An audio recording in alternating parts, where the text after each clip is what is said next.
Nakumpiska sa Quezon City ang 170 kilos na karneng baboy na mula sa mga iligal na katayan. Balitang hatid ni Nico Wahe.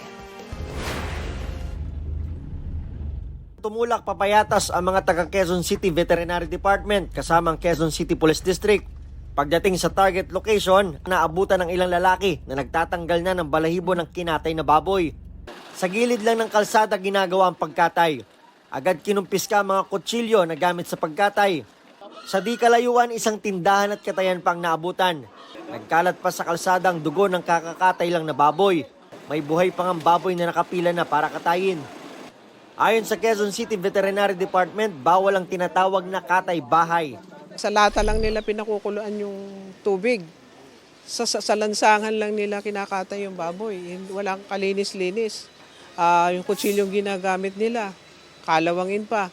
Dalawa lang ang lehitimong katayan sa Quezon City, ang Novaliches Slaughterhouse at isa pa sa Project 8. Kung sa Quezon City man daw inaalagaan ng mga baboy, bawal din daw yan. Kasi highly urbanized ang Quezon City. Sa mga probinsya, dapat doon lang sila nag-raise ng mga baboy. Ayon sa isa sa may-ari ng sinalakay na katayan, Marami din namang nagkakatay dito eh.